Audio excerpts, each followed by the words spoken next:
We would like to share a story with you. Oh, hang on. Where's Brown Bear? That's not Brown Bear. Hello, I'm Robin. Yeah, that's Robin. Well, Robin, can you have a look if you can find Brown Bear, please? Of course. Thank you. Ah, there he is coming. There he is coming. Yes, what's the matter? Well, Brown Bear, I thought we could share a story with the children. Well, but I just wanted to have some honey. Well, Brown Bear, I think you can have your honey a bit later. Well, probably. So, why not? Let's have a story. Hello, everyone.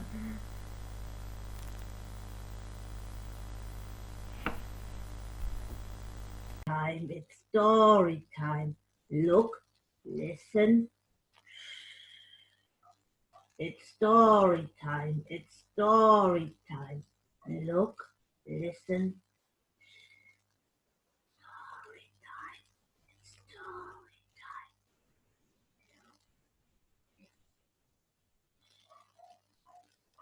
Well done. Well, then let's have a look, Brown Bear. City mouse and country mouse. Can you spot a mouse in a pink bright dress? That's Jane, the city mouse. Can you see her, Brown Bear?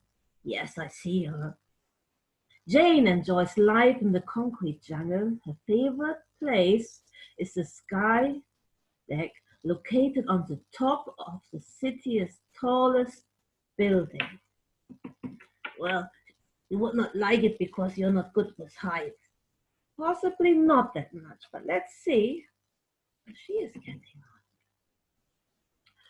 One day, while enjoying a cup of coffee, Jane decided that she wanted to take a break from the city's hustle and bustle, so she thought of visiting her cousin Kim. Yes, I'm also sometimes visiting my cousin. Let's see. Oh, that looks different. Yes. Hills, even mountains. Lots of green space. Exactly, Brown. Kim lives in a quiet countryside surrounded by acres of golden paddy fields and tall mountains. Kim and Jane would often catch up over the phone, but the last time they saw each other was when they were just little tiny mice. Ah, look at the seaside. Yeah, it looks like seaside, Brown. Filled with excitement, Jane pulled out her suitcase and packed everything she needed for the trip. Sunglasses, a sun hat, and her favorite mint green sundress with pink daisies. Over at the countryside, Kim was busy preparing for the arrival of her cousin. She swept the house, made the guest bed, and dusted all the windows. Just like you, when family is coming to visit, she is really frantically cleaning. Thank you, Brown Bear. Yeah, but it's true. Well, it's just nice to make the guests comfortable, you see. Ah, look at this. Yes, I see, Brown Bear. Hoping to impress her cousin, Kim decided to prepare a spread of her best home-cooked dishes, using only the freshest ingredients, so she harvested some vegetables from her garden. Well, I would know what I would serve. Oh, I know, Brown Bear. You always like to serve some honey, don't you? Yes, honey cake, or you can have a cup of honey tea if you come to visit.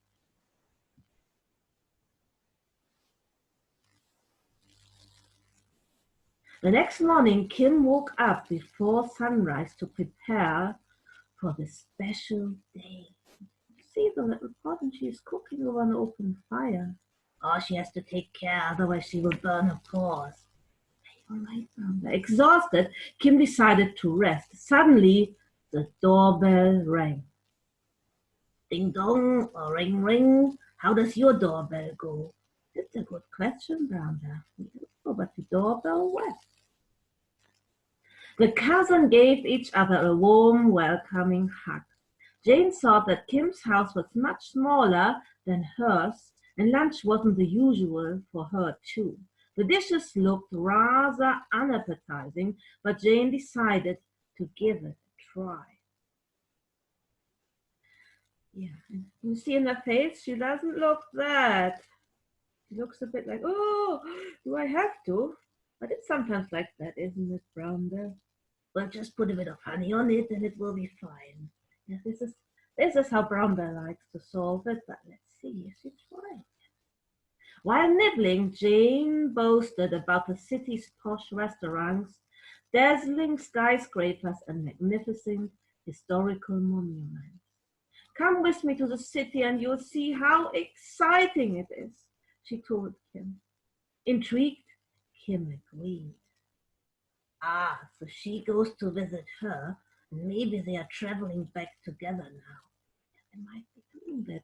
So it might only be a short visit of hers. The two continued chatting at the veranda until sunset, when suddenly, a huge moth landed on Jane's head, like this. Boom.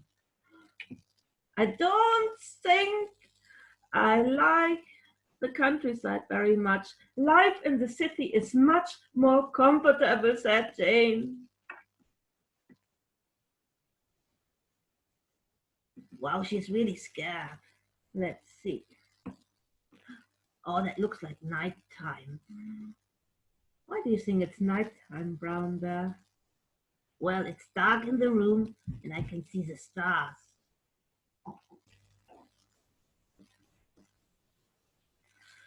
Also, Kim wanted to chat under the stars with her cousin. She decided not to, as Jane was afraid of anything with more than 2 legs. What about spiders then? Well, how many legs does a spider have? Well, let me have a think. I think 6. Wow. Maybe you can have a think at home about that later. Let's just carry on with the story. The next morning, with a rucksack, Kim headed off to the city with Jane. Upon arriving in the city, Kim was amazed. She had never seen so many vehicles on the road before, nor had she heard so many different sounds, like that, brum, brum, brum, brum, exactly, noises like that. From cars honking to hawkers shouting and the sound of drilling from a nearby construction site. Ah, like the construction site, yes. But there are also noises in the countryside. What sort of noises would you have there? Moo, ba, ba, and the tractor. Bop, bop, bop, bop, bop, bop, bop, bop, bop, bop, bop, bop. You are right, and there are also cars as well and everything. Now, let's see. So she also felt claustrophobic as they walked through crowded streets. What was that? Santa Claus? No, claustrophobic. That means that you just can't stand that it is such a squeeze and gosh, now I'm tripping over my own stuff. So if there are so many people and there's just not much space, it's that feeling, then you feel claustrophobic. Ah, luckily bees are not claustrophobic in a beehive. Well, let's not go down that road. That's a complete different thing. Let's carry on with the story. While trying to keep up with Jane, she bumped into a squirrel and fell onto the rough concrete pavement. Ouch, she said. The squirrel turned to her and shouted angrily, "Hey, watch where you are going." How rude, Kim thought to herself sadly.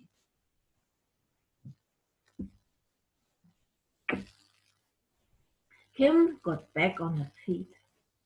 As the cousins continued their tour of the city, Kim was in awe as she had never seen anything like this before.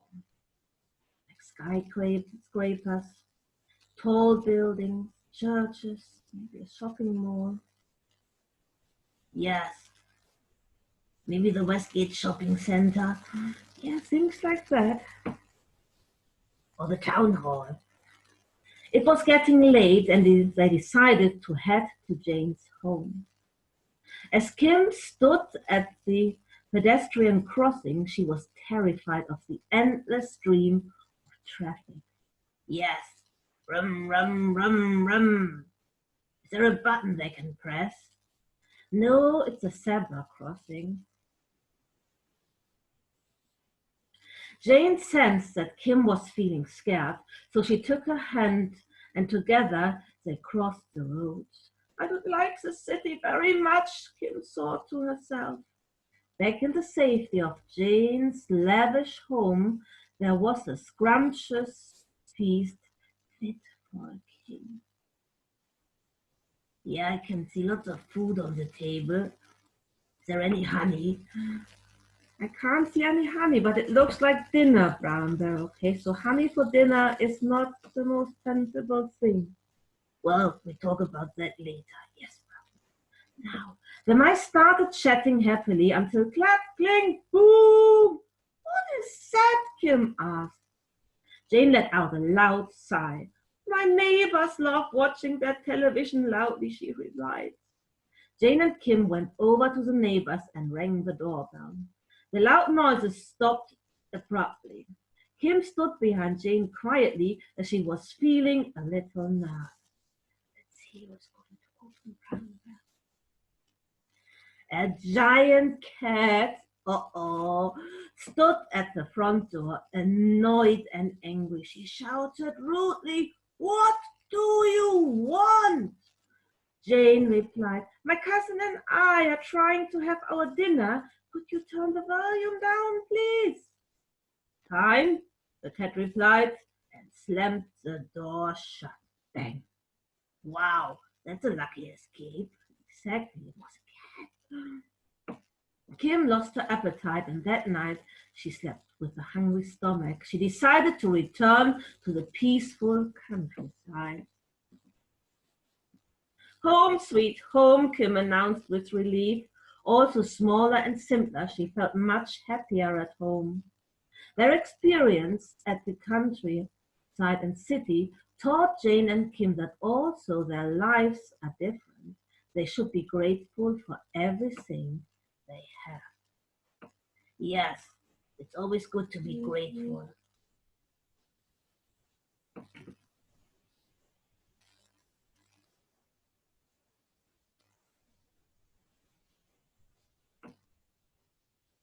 The experience of the countryside and city taught Jane and Kim that also their lives are different. They should be grateful for everything they have. Yes, they should be grateful. Well, I am grateful for my honey. I know, Brown Bear, you are grateful for your honey. And I know, even so, it's not easy by the moment, but still, there might be many things we can be happy about every day. Yes. So keep safe, and I hope to see you soon. Bye-bye.